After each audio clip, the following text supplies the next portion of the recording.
Alright guys, how's it going? I'm the Crown Clown and today we are doing What If Deku Was Isekai to Fairy Tail Part 4. So, I hope you guys are going to enjoy. Today we're just going to cover the Grand Magic Games and nothing else. So, I hope you guys are ready because if you guys are, I would hope that you guys will sit back, relax, and enjoy. This one's going to be a little bit shorter than all the other ones, just because I'm covering the Grand Magic Games in this episode, and then in the next episode we'll be covering the Dragon Attack. So that's pretty much it. Unless we just breeze through the Grand Magic Game part and have nothing left in a 15-minute video, then I'm just going to go ahead and just say, okay, well, forget it. Go ahead with the dragons. But we'll see where we end up at. So, where we left off. Let's do a quick little recap because it's been a minute. Let's not lie, it's been a minute. So, where we last left off, Deku, Mira, and Wendy all went out and secured everybody from Fairy Tail that was on the Tenro Island. And pretty much, Lucy is able to do her own jobs, and she does have almost every single key, except for Virgo and Pisces. Well, not Virgo, my bad. Libra and Pisces. I always get Virgo and Libra mixed up somehow. I don't know why, but I do. But anyway, so once they get back to Magnolia, they find out that, the guild hall's empty. That there's no one really there, and that it's all just abandoned, and it's been renovated on the inside. As Deku says, "What are you guys doing back there?" As the guild hall. As Deku says, "Oh no, that's not the guild hall anymore. We renovated. We upgraded, in fact." As basically, Deku points to a mountain and says, "Our guild hall's in there. I did the whole thing myself. Also, you guys might want to, be ready for a surprise." As basically, what do you mean a surprise? As Deku tells them, every single one of you guys are now the weakest members in Fairy Tail. Elephant's just wait, what? I'm the weakest? And Natsu's what? No way. That can't be possible. And Deku says, yeah, it actually can be. You guys were gone for 7 years. There's bound to be a lot of things that changed. And yeah, you guys are the weakest now. I've been training everybody at Fairy Tail, so they've all gotten stronger while you guys stayed the same. And Natsu asked about Wendy, there's no way that she's that much stronger than him. He's sure it's only just a little bit. After all, she was a lot weaker than him before he left. Wendy says, what's that supposed to mean? You don't think that I could have caught up or surpassed you in 7 whole years? You think I was that far behind you? And you might not have noticed this, but I'm a lot taller than you now. So, to me, it's you're the person who's the kid, Natsu. As Natsu's just oh, then why don't we settle it with a fight? As Wendy says, bring it on. You're messing with the Twilight Sky Dragon now. And plus, I can school you any day. With Dragon Force alone, I don't even have to use my other 2 elements. As Natsu says, wait, you have more than 1 element too? As she says, oh yeah, Deku's got 2 elements, I got 3. Hell, even Romeo's become a strong wizard. And Natsu's wait, Romeo? As Romeo says, yeah, I'm a fire god slayer. Natsu's just you're the same as that guy? As everyone's kind of confused, and basically Makarov explains it to everyone, and they're just oh, yeah, he wanted to be a flame mage, so we went on a little excursion and got the book, and I taught him it. But I chose not to eat the flames. Just not a good match for me. So basically, Deku shows off his new powers and just how destructive it actually is. As pretty much Gildart says, so, how about a round for all time's sakes? As Deku says, sure, bring it on, old man. As Gildart says, great, can't wait, let's get to it. So, they decide to hold a match. Deku versus Gildarts. As Gildarts gets ready, Deku blitzes him and hits him with the Thunder Rock Hammer. Basically, it's an Earth God hammer infused with lightning, and he strikes Gildarts with it right in the face. And Gildarts gets floored as he realizes this magic packs way more of a punch than it did before. As Gildarts says, well, that's pretty strong, but let's see if you've gotten past that. As Deku says, sure, as he takes a deep breath and says, Lightning Earth God howl, as he howls out his elements in unison against Gildarts. Meanwhile, Gildarts is trying to avoid it. As he tries to just split it, he realizes Deku's already blitzed around his own attack and is right there with a Thunder Fist ready to hit him as soon as he minimizes that damage. As Gildarts realizes he's caught between a rock and a hard place. So what's he do? He tries to shrink or split apart the whole area. But little did he know that was just an earth golem that Deku used that looked like himself, as he says, Earth God Slayer's secret art, Earth Clone. As Gildarts says, wait a minute, you can create Earth clones? As he says, they're not really clones, they're just golems that look like me. As Gildarts says, that's funny.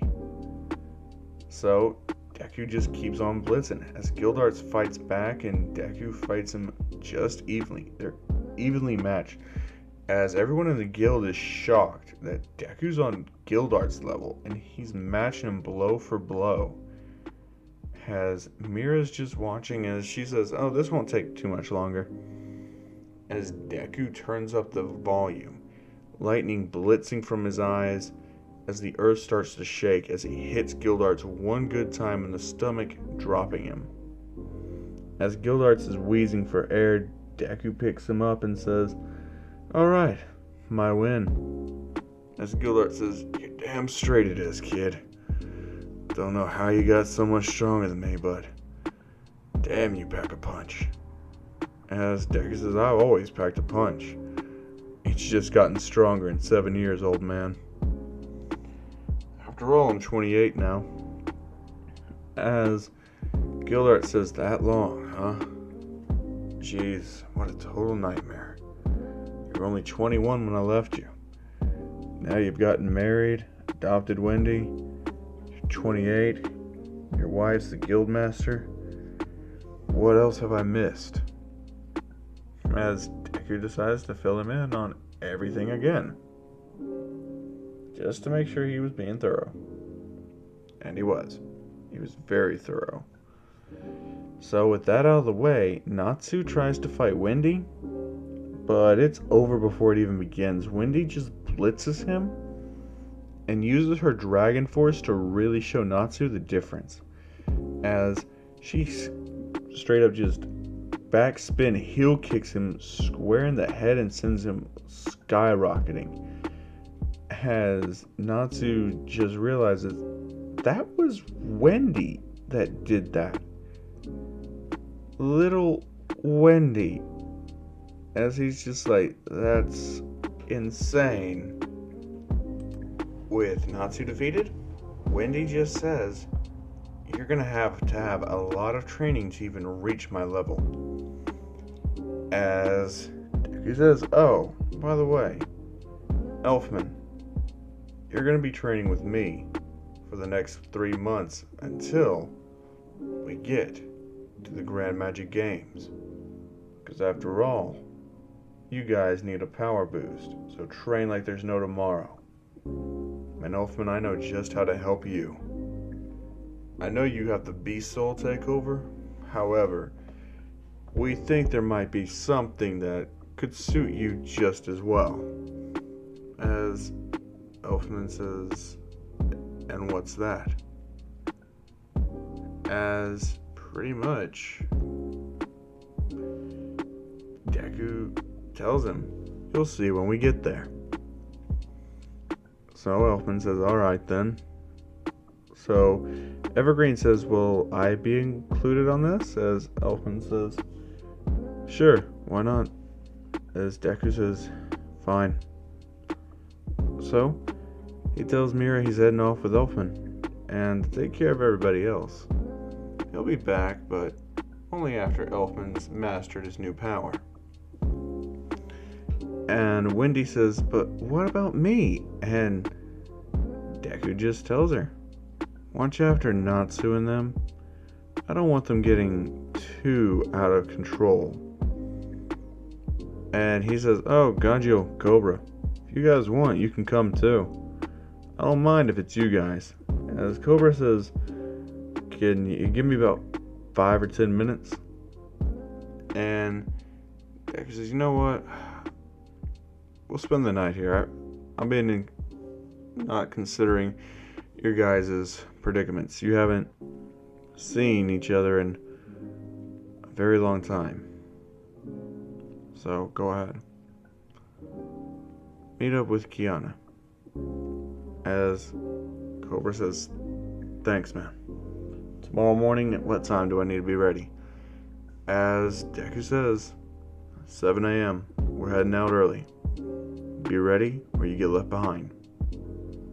As Cobra says, alright, fair deal. So with that, Cobra goes to see Kiana and they spend the night together. And of course, Cobra makes up for being absent for 7 whole years. He can't do it all in one night, but dude gives it his best shot. After all, Kiana seems very satisfied at the end of the night. And with that, Gancho, he actually kind of just chills with Deku, getting to really bond with him more and just have a drink with him, catch up, ask Gajil how he fared on the island. Gajil complaining about how weak he is, and Deku says, we're going to change that. As Gajil says, you sure we can? And Deku says, I'm positive. So, with that, the day comes where it's time for Deku, Gajil, Cobra, and Elfman to head on out. As for Wendy and her group, which consists of Urza, Natsu, Gray, Juvia, Lucy, and of course Wendy, they all head to the beach still. And everything with that goes a lot differently since Wendy's a lot more strict.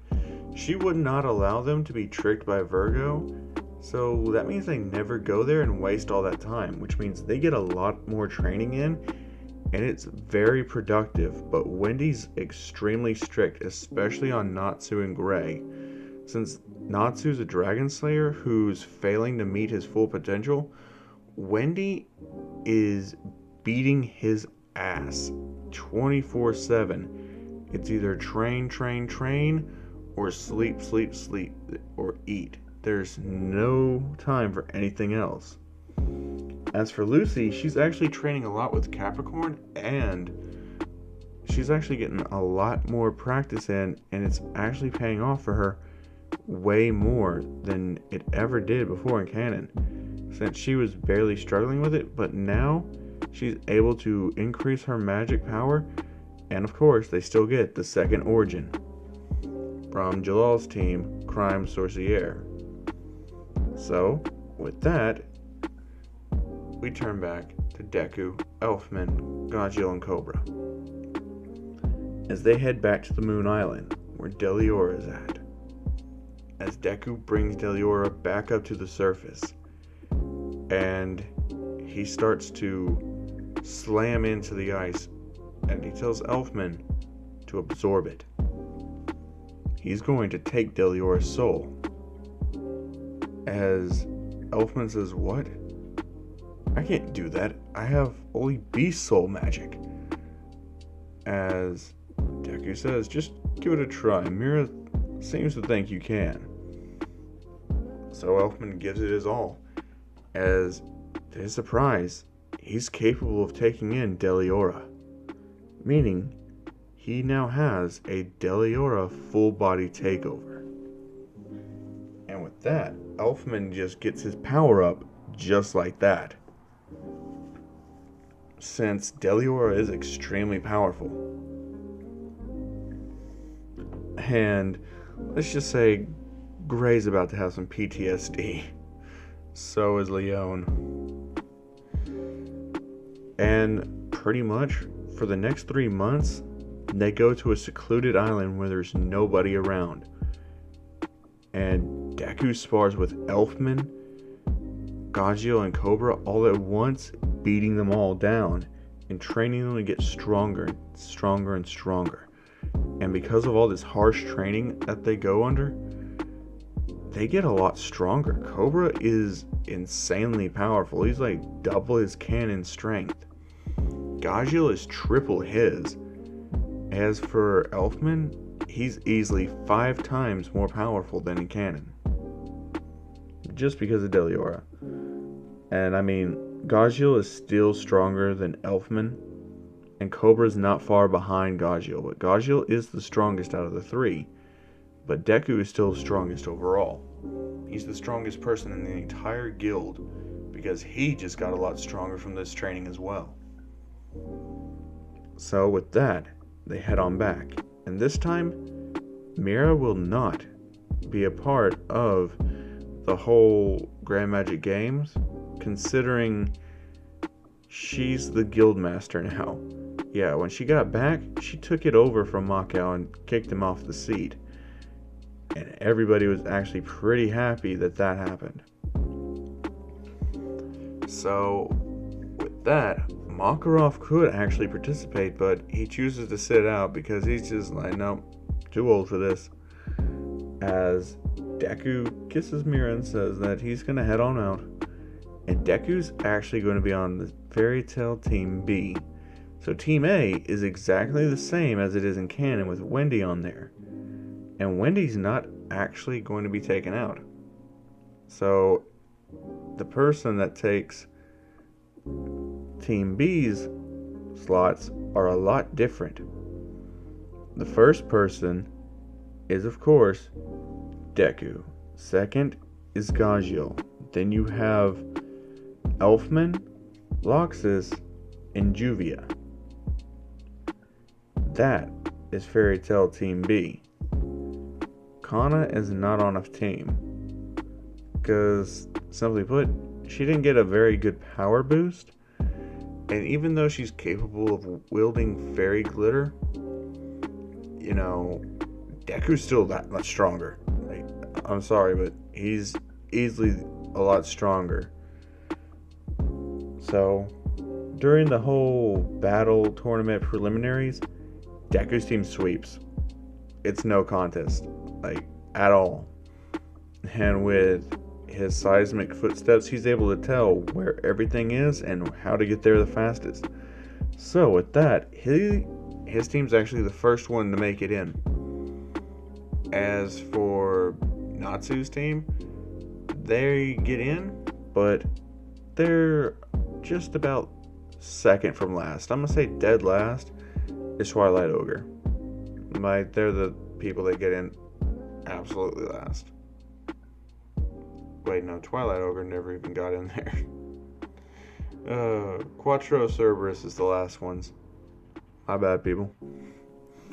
So with the preliminaries done, basically it's just time for them to reposition and get ready for the next day.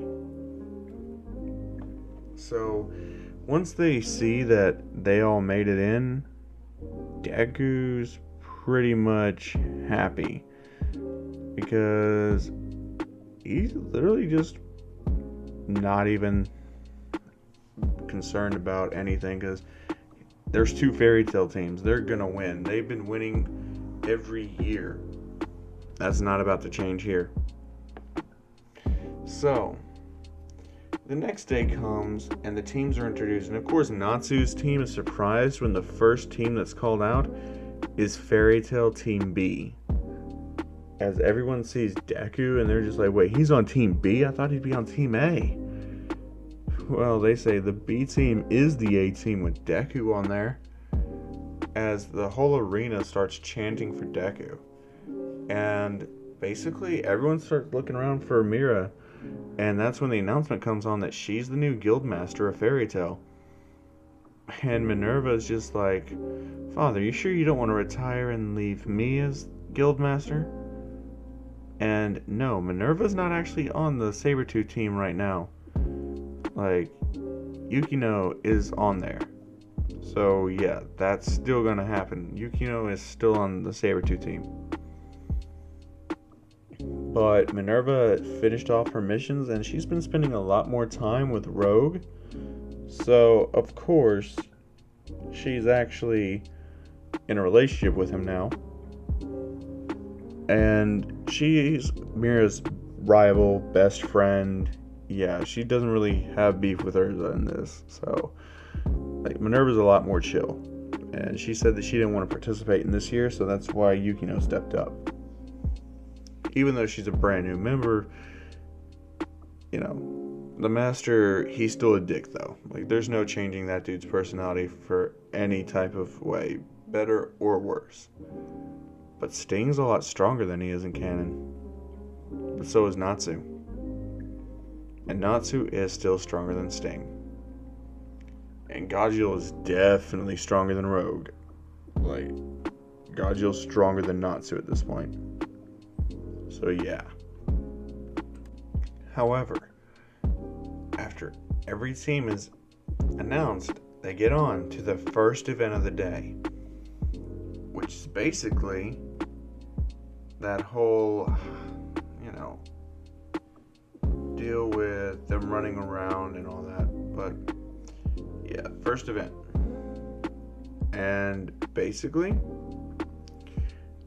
Gray and Juvia still end up stepping in, except Gray is a lot more diverse in Maker Magic now. He's even better at it than Leon. So, yeah, and he's only gotten stronger, which means Gray isn't going to lose to Rufus easily at all. Like, Raventail, they're not really going to be a problem for Gray or Juvia right now, considering that they've already been kind of warned about it by Gajeel. Since Gajeel, he did come clean with everything, and since he already knew most of Raventail's members and all that shit, like, to be honest, Gajeel probably already knew all that stuff in canon, so yeah. But he's already told everybody. So that's the scenario. And Gray actually takes the victory this time. So Fairy Tail Team A gets first place, Fairy Tail Team B gets second place, and everybody else falls like 2 places behind where they did in canon. So as for that, it's time for the battle. As Lucy still comes up against Flare, and pretty much the same thing happens. Her magic gets siphoned off by Raventail's underhanded tactics, and she ends up losing the match. So Lucy, yeah, even though she's stronger, remember, like, Flare did take a hostage. So it's not like Lucy could do much. Because, yeah, Biscuit's kid was still there and was still hostage. So, yeah, there's not really much to do there.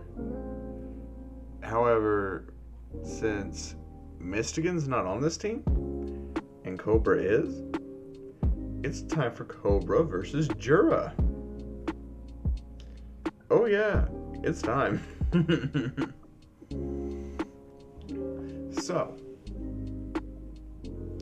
the match would actually be very interesting, but Jura's incredibly strong, but however, Cobra's no slouch, because Cobra can hear all of Jura's attacks before they happen, and that's very dangerous, especially with Cobra being as powerful as he is. So, yeah, he's not going to be losing.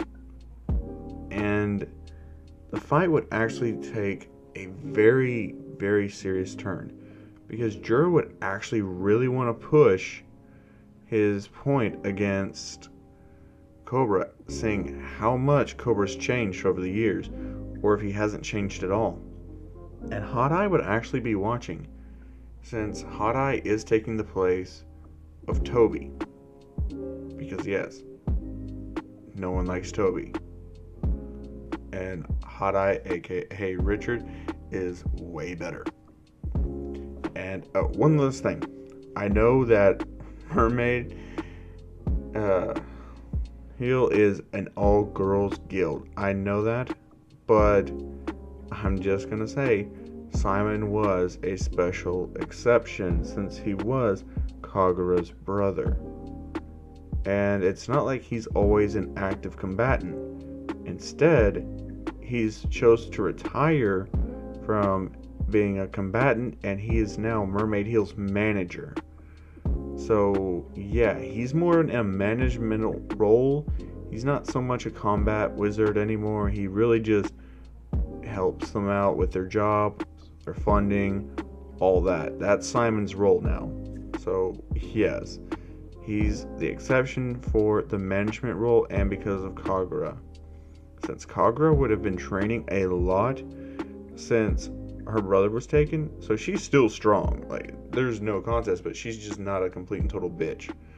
Like, she's a lot happier, kind of like Miliana. And yeah, so that's what happens. As Simon is actually walking around and he sees Urza, and he decides to talk to her. He's flirting with her a little bit, as Urza can kind of pick up on it, as she's feeling a little bit weird because she doesn't know who to really go for. It's been 7 years. Jalal kind of pushed her away, and here's Simon trying to get closer. She doesn't know which one she wants to go for, or whose feelings that she should accept. She's actually kind of, caught in a daze. But Simon, he never stopped his training. Even though he's a management role and not a combatant, he still trains with Kagura to get her stronger, and that, by default, ends up making him stronger. So yeah, Simon is a powerhouse, although he does not fight. So, with that, the fight with Cobra and Jura begin, as Cobra is rushing at Jura, hitting him with the Poison Dragon strike, as Jura tries to hit him with Earth, but from all the training with Deku, Cobra is very adept at dodging Earth-based attacks, especially ones not as powerful as Deku. It's actually quite child's play to him. So Cobra dodges all of Jura's attacks as he hits him piece after piece as he's chipping away at Jura. And then he just slams Jura down into the ground and starts pummeling him as he hits him with the Poison Dragon Roar. That's not enough to make Jura go down. He's a lot more durable than basically Cobra thought. So he decides to get creative and whip out a mode that he's been saving. The Iron Dragon. mode. Basically, he's the Poison Iron Dragon. Gagio does not have poison powers, so no, it's not like they just traded powers. Cobra literally just ate Gagios. That's all that happened. As Cobra is saying, you ain't got a chance in hell now. As he slams into Jura, and Jura can feel it, like he's being pummeled. And with Cobra still being fast and being able to hear all of Jura's movements, he knows exactly where to hit and how to strike him before Jura can even react. And basically, Jura loses the match to Cobra. Everyone is shocked at just how strong Cobra is. And Jura's actually shocked at how much he's improved and changed. He's not the same punk anymore. He's a changed man. And Jura's really happy about that. And with that, the first day of the events come to a close. So, after the first day is over, everybody just kind of rests up and they're just asking Cobra, how did he get Gagio's iron? As Gagio just says that the kid literally just ate his Iron Dragon roar like it was a fucking dessert. As Cobra says, it tasted disgusting, but the power sure is helping him out. And basically, Gagio says, great, Salamander has lightning and fire, Cobra has poison and iron, the little pipsqueak has shadow, white light, and sky powers, and I'm just stuck with iron. Abso-freaking-lutely perfect. Has literally, Wendy decides to help Gagio out a bit. Because she didn't really get to train with him, but she still looks up to Gagio. Because Gagio's a nice person. As she says, come with me. As she's the one who gives Gagio his shadows. Not Rogue. It's Wendy. So Gagio gets his Shadow Iron Dragon mode a lot earlier, so he doesn't feel like he's not getting any type of stronger. So that means Gagio is actually pretty happy overall now. He's got a second element. Lox is the only one that doesn't, but Lox's really does not care. Like, it's Lox's. So after everybody rests up, second day of the Grand Magic Games begins. And of course, it's a race. But nobody knows that. However, Natsu is not the one to go down there. Nope. That actually belongs to Urza. Urza decides it's her time to go down there. And so she does. And of course, the person from Fairy Tail Team B to go down there is Deku. As Deku goes down there, and the Quattro Cerberus people, or whoever, decide to go down there as well. Sting goes down there as a canon, but yeah, he's not really expecting this to be a race. And when he finds out it's a race, he's just like, great, this. So with that, basically, Deku, he blitzes it. Like, with his lightning, he just gets there first. Like, there's no contest. Deku wins this. After the race, the whole thing goes back down to some fights.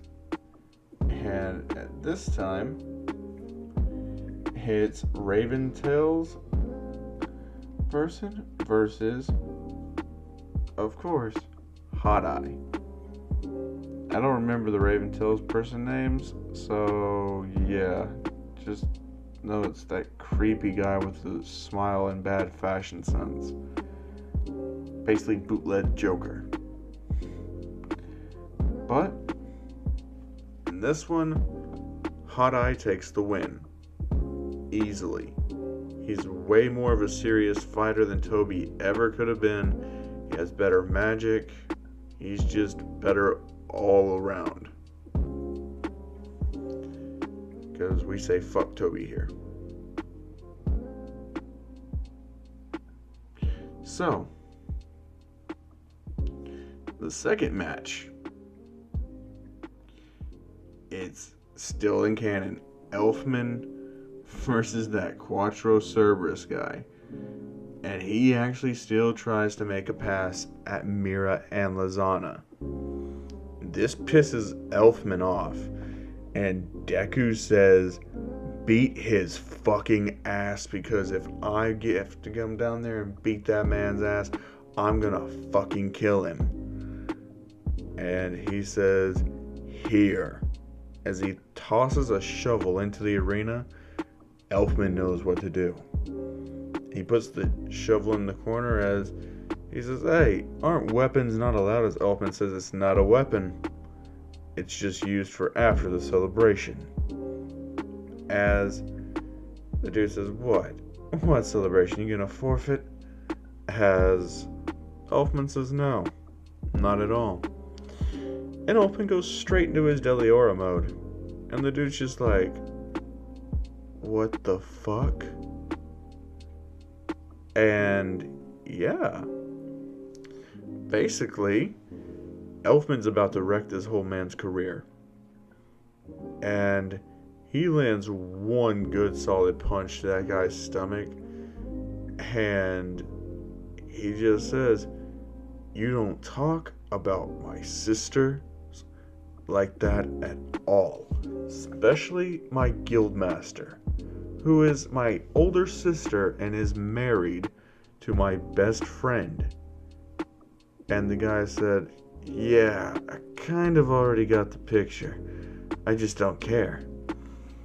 As Elfman slams him, and he says, you know what? He holds the guy right there as he just slams him right in the head. And he keeps on hailing. Basically, he's hammering the guy into the earth. As the match is stopped, Elfman's declared the winner. The dude's still talking some mad shit. So Elfman grabs the shovel. And what's he do? He takes that and he swings it as hard as he can. He hits him square in the face, leaving the dude's face print in the shovel's metal. He starts to dig a grave right there. And basically, Elfman throws him in there and buries him. The dude's buried alive. As everyone's just like, oh, yeah, you don't talk about them at all. Meanwhile, the whole kidnapping incident of Wendy and all that wouldn't happen. Since Wendy's not in there, yeah, that actually would not happen. So, with that out of the way, pretty much, I think, oh yeah, Yukio versus Kagura. I'm sorry, there's just no way Yukio can beat Kagura. Like, she's stronger, but she's in a better mood. But Kagura, no, she's just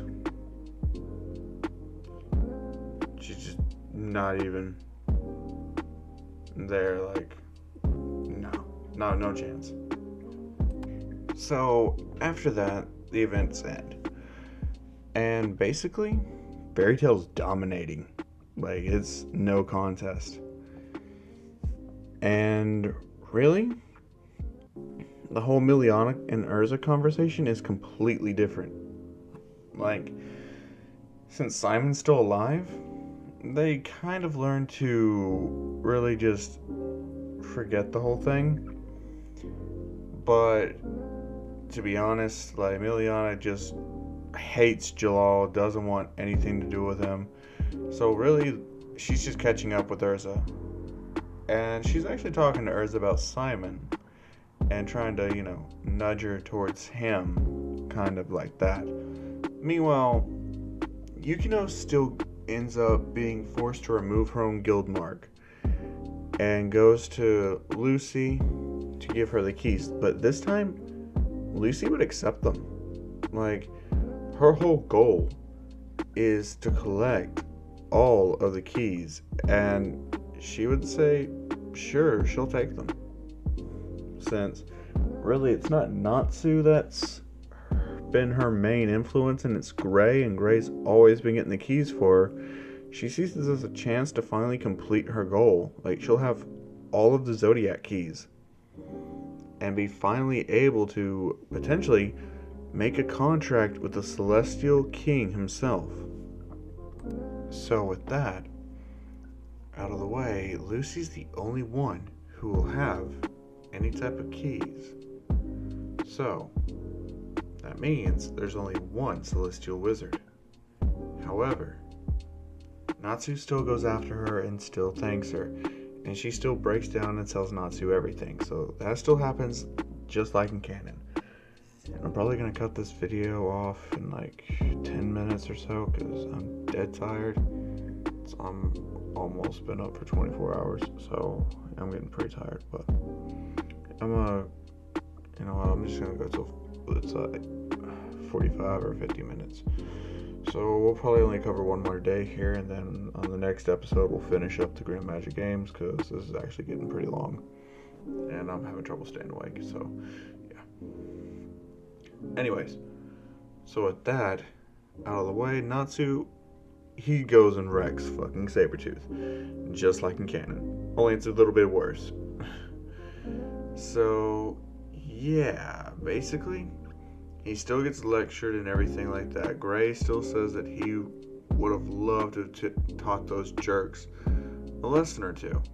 So with that, the day comes to an end, and Deku hears about it first thing in the morning. And he's just like, are you insane? Are you absolutely insane? Like, come on. Dude, what possessed you to go and do that? And Natsu's just like, well, I wanted to teach them a lesson. And Deku's like, you fucking idiot. Whatever. So, basically, Deku's walks off and Natsu's just like, yeah. So, the person who's actually going for Pandemonium is Wendy. Yep, it's Wendy and Gagio. And of course, Wendy gets the first draw, so she gets to go first. And, of course, she challenges the 100 monsters. And since she's a lot stronger than a lot of the other people, she's stronger than Urza. Like, don't get that twisted. Dragon Force, the Twilight Dragon powers, which is Sting and Rogue's powers on top of the Sky Dragon, she's got this. Easy. So, she goes in there and destroys all 100 monsters. Everyone else is up for the whole hit the power thing. And pretty much everybody else that goes there is kind of, same as in canon. Until Gagio's turn. And Gagio gets the highest score with his Iron Shadow Dragon Roar, nearly destroying the machine in the process and scaring the hell out of a lot of people. As they're just like, what? As Rogue's just like, what? How did he get Shadow?